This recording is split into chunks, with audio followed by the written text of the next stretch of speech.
వార్తల్లోకి తిరిగి స్వాగతం. నేడు స్థానిక జిల్లా పరిషత్తులో నిర్వహించిన కలెక్టర్ గ్రీవెన్స్ సెల్కు జిల్లా వ్యాప్తంగా అధిక సంఖ్యలో బాధితులు హాజరై తమ ఫిర్యాదులు అందజేశారు.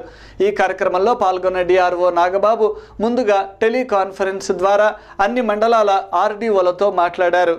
ఈ నెల 6వ తారీఖున రెవెన్యూకి సంబంధించిన సమీక్ష జరగనున్న నేపథ్యంలో అధికారులు అన్ని వివరాలతో సన్నద్ధంగా ఉండాలని కోరారు. అనంతరం ప్రజల వద్ద నుండి ఫిర్యాదులు స్వీకరించి వీలైనంత తక్కువ సమయంలో పరిష్కరించేలా చర్యలు తీసుకుంటామని హామీ ఇచ్చారు.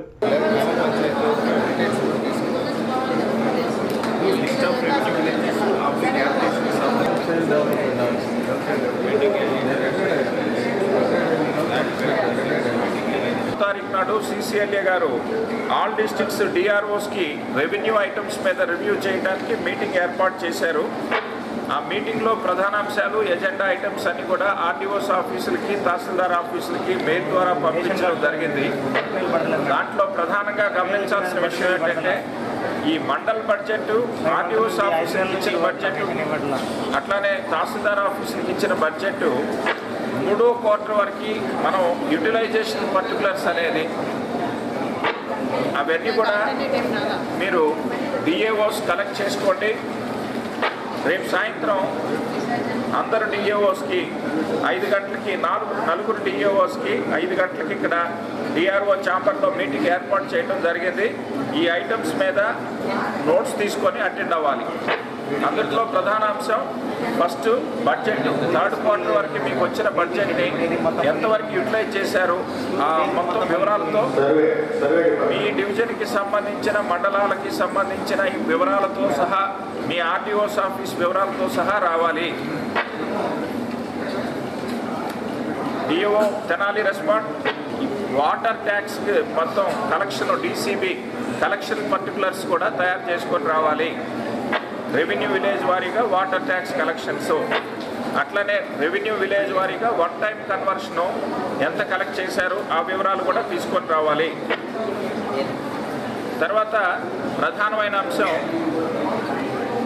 ఈ అనాథరైజ్డ్ లేఅవుట్స్ గ్రామాల వారీగా మీ మండల పరిధిలో ఉన్నటువంటి గ్రామాల వారీగా అనాథరైజ్డ్ లేఅవుట్స్ మీద అలర్ట్ నోట్ అడగటం జరిగింది. ఈ అలర్ట్ నోటు ఆల్రెడీ మిమ్మల్ని అడిగారు. ఈ అలర్ట్ నోట్కి సంబంధించిన ఆన్సర్స్ కూడా తయారు చేసుకొని రావాలి. తదుపరి ఆయకట్టు వారీగా వాటర్ ట్యాక్స్ డీటెయిల్స్ ఒక తెనాలి డివిజన్ మాత్రమే పంపించారు. రేపు వచ్చేటప్పుడు Narasaraopet division, Gurazala and Guntur division సంబంధించి ఆయకట్టు వైజ్ డీటెయిల్స్ కూడా వాటర్ ట్యాక్స్ ఆయకట్టు వారీగా కూడా తయారు చేసుకొని తీసుకురావాలి.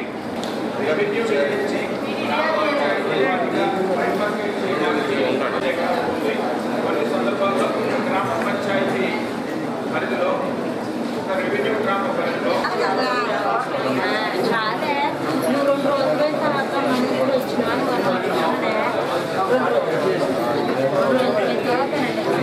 పదవ తరగతి విద్యార్థులు పరీక్షలు సమీపిస్తున్నాయని ఆందోళన మాని ప్రశాంతమైన వాతావరణంలో పరీక్షలకు సన్నద్ధం కావాలని ప్రముఖ మానసిక శాస్త్ర నిపుణులు డాక్టర్ బివి పట్టాభిరామ్ సూచించారు.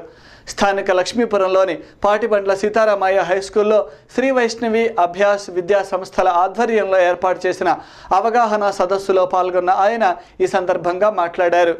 చక్కటి సమయ పాలనతో ప్రణాళికాబద్ధంగా చదివితే ఎటువంటి లక్ష్యాన్నైనా చేరుకోవచ్చని, పరీక్షల పట్ల అనవసరమైన ఆందోళనలు వీడాలన్నారు. తర్వాత ఫిజిక్స్ డిపార్ట్మెంట్ కె సత్యనారాయణమూర్తి గారిని వేదిక మీదకి ఆహ్వానిస్తున్నాం. ఎండి వెంకటరామరాజు గారు కెమిస్ట్రీ,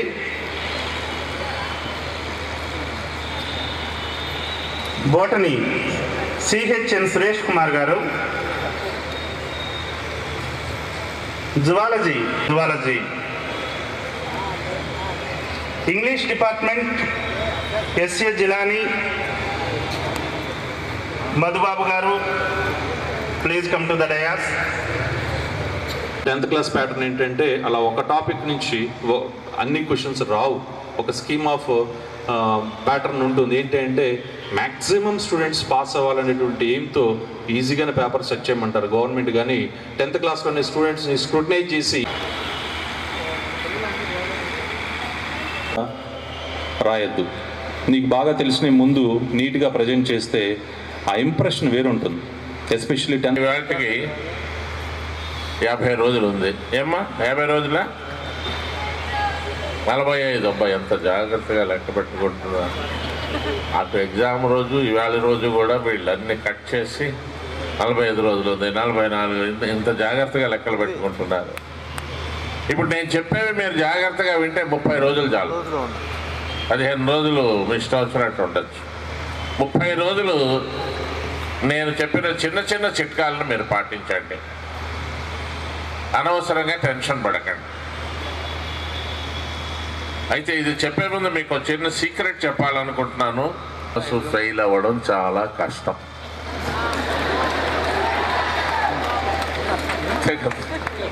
మామూలుగా చదివినా 60 వస్తాయి, 70 కూడా వస్తాయి, 80 కూడా వస్తాయి. కాదు, కొంచెం ఇష్టపడి చదవండి, 90 వస్తాయి. బాగా ఇష్టపడి చదివితే 95. నేను చెప్పినట్టు చదివితే 100కి 100. నేను ఎక్కువ చదవమని కూడా నేను చెప్పాను. నేను ఎలా చదవాలో చెప్పడం కన్నా ఎలా చదవకూడదు అనేది చెప్తాను. ఎలా చదవకూడదు, పడుకొని చదవకూడదు, టీవీ చూస్తూ చదవకూడదు, పక్కన కబుర్లు ఉండేవాళ్ళు ఉంటే చదవకూడదు, నెగిటివ్గా మాట్లాడేవాళ్ళు ఉన్నప్పుడు చదవకూడదు, వెనకాల కూర్చుని చదువు చదువు చదువు చదువు అని చెప్పే ఫ్యామిలీ మెంబర్స్ ఉన్నప్పుడు చదవకూడదు. తల్లులు ఆశ్చర్యంగా చూస్తున్నారు, ఏమిటి మేమేదో వస్తే ఈయన మా మీద పడ్డాడు అని. ఇందులో మీకు కూడా ఉన్నాయండి కొన్ని పాఠాలు. తల్లిదండ్రులు మీరు ఎలా ఉండాలి. ఆ మధ్య ఒక అబ్బాయిని తీసుకొచ్చారు నా దగ్గరికి. వాడు సరిగ్గా చదువుకోవట్లేదు. ఏరా బాగా చదువుకోవచ్చు కదా అన్నాను. ఇప్పుడేం చదువుతాం సార్ మనం అన్నాడు. మనం నన్ను కలిపాడండి.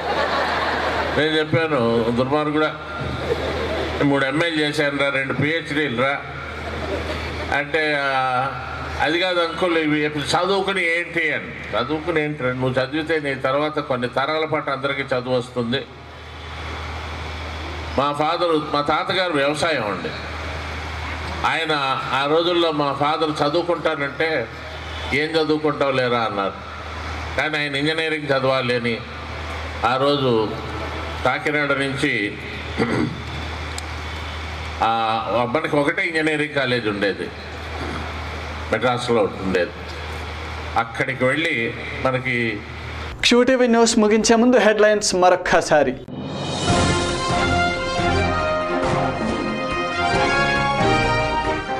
జిల్లాలో అక్షరాస్యత శాతం పెరిగేలా ప్రతి ఉపాధ్యాయుడు చిత్తశుద్ధితో విధులు నిర్వహించాలి. Speaker doctor Kodela Sivaprasadarao.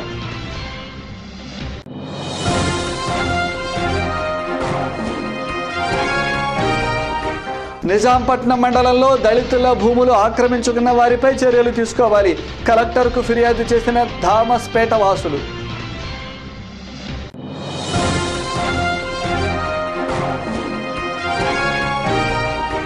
రేపు అనంతపురం జిల్లా బండ్లపల్లిలో జరగనున్న సదస్సును విజయవంతం చేయండి. మాజీ శాసనసభ్యులు మస్తాన్ వలి. ఇవి ఈరోజు విశేషాలు. మరిన్ని వార్తలతో మళ్ళీ కలుద్దాం. నమస్కారం.